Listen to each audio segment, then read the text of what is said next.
Excuse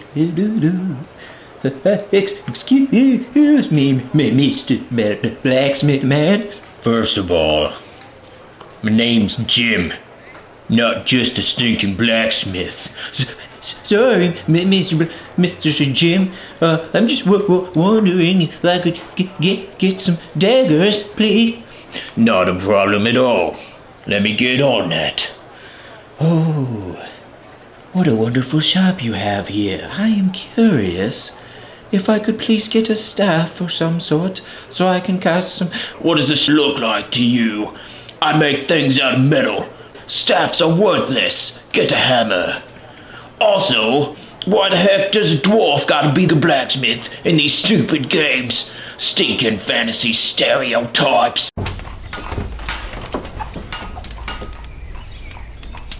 Welcome to the mini smithy. Today I will be showing you how I painted this beautiful Tabletop World's miniatures Blacksmith Forge.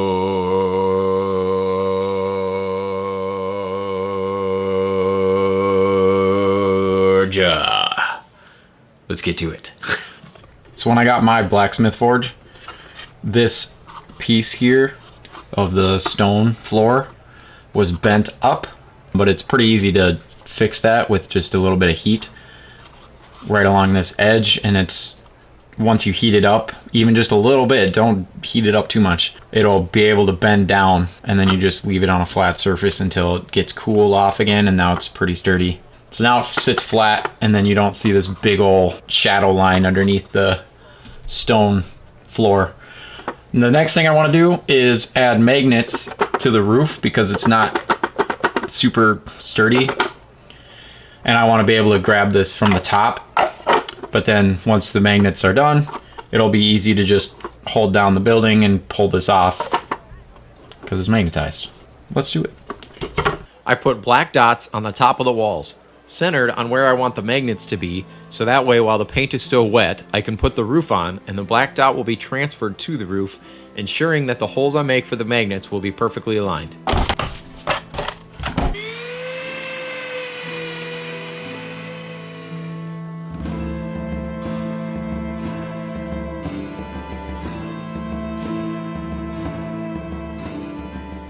The only way to glue the magnets on perfectly aligned is to glue them while the building is together. But you don't want to glue the magnets together or it defeats the purpose. So I use two pieces of paper to separate them. I glue the bottom magnet in, then put a piece of paper over it with another piece of paper over that, and then glue the second magnet on top of the second paper, and then glue the second magnet onto the roof. Once it's dry, the roof can come off and the magnets are where they need to be. Cut the excess paper off and sand over the top of the magnets. Then I use Sculpt-A-Mold to fill in the gaps around the magnets. Once the Sculpt-A-Mold is dry, you can sand over that as well, and you won't be able to tell there is a magnet there. So now that the magnets are done, you can hold it from the top so you can move the building around with just the roof, which makes it a lot easier. And you can also easily just hold down the base. It comes right off. This also makes it pretty easy to get it back into position, because a lot of these Tabletop World miniatures, which this is awesome because it makes the line where it cuts off a lot less visible, where they have wood pieces going into the piece above and all of these different angles and stuff that just make the line less visible overall. But that also makes it kind of hard to put into position.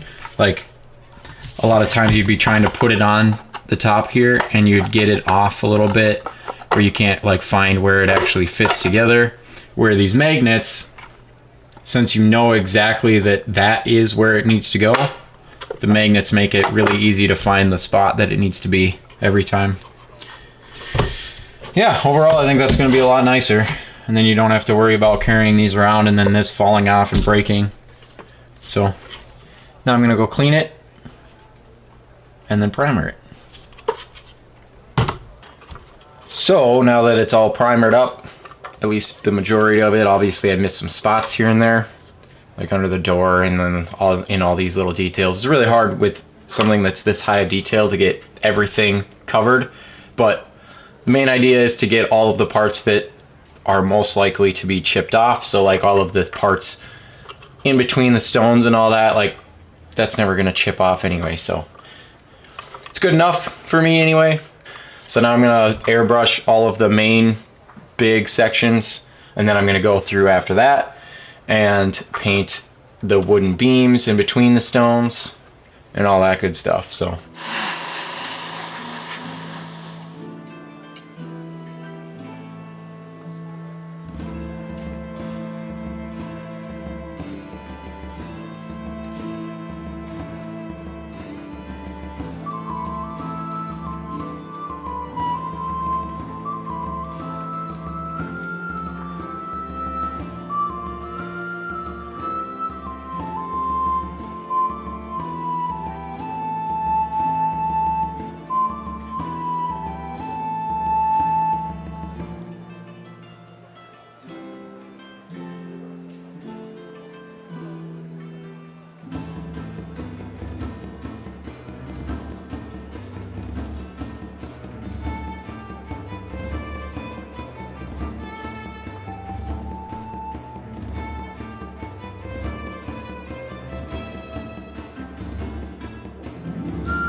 I decided I wanted to use this on the whole entire thing because I don't want to use up this whole bottle because it's a lot of surface area.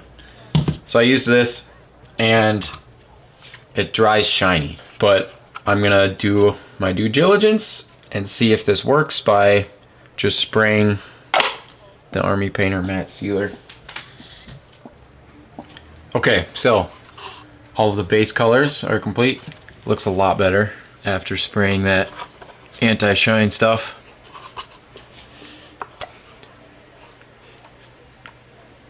Now I just got to do all the detail work.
Blacksmith is pretty much finished.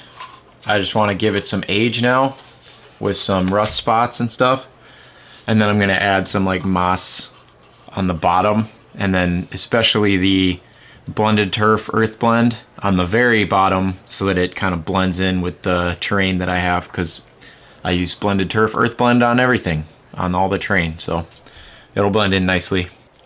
This is definitely the most fun part of the painting process because you're basically just thinking about the history of the building and where it would be showing its age, which is pretty much wherever you think water would sit for extended periods of time. For instance, wood absorbs water, so the metal parts that are touching wood would rust first. So like the top side of the nails, or like the metal shutters where gravity would pull water down into the lower corners and cause rust. Copper also patinas in these same areas, which is why I put this scaly hide into the crevices of the chimney top. The ends of boards are much more prone to absorb water, so I add in a little bit of green color where the ends of boards would be constantly exposed to the elements. I also add a darker green in the crevices of the wood where it wouldn't get much airflow. Not sure if this would actually happen in real life, but I liked the look of it. I use this fine turf green grass for the moss. Moss loves moist areas, and the base of the building stays pretty moist and also is the closest to where moss would already be, so it creeps up the base of buildings pretty easily. It likes crevices a lot because there isn't much airflow, so I brought it up a lot further in this corner.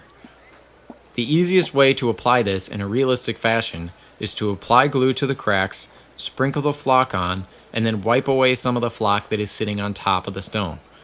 That way, the majority of the flock is only in the cracks, which is what you want. I also added some in the crevices of the roof, and I imagine rain coming down and getting caught on things like these sideways wooden planks, which would make for an ideal place for moss to grow also. And then of course I add blended turf earth blend to the very bottom to give it a nice fade into my terrain that the building will be sitting on. And after that, the blacksmith is complete. If you like this video, please like and subscribe, and I will see you in the next one.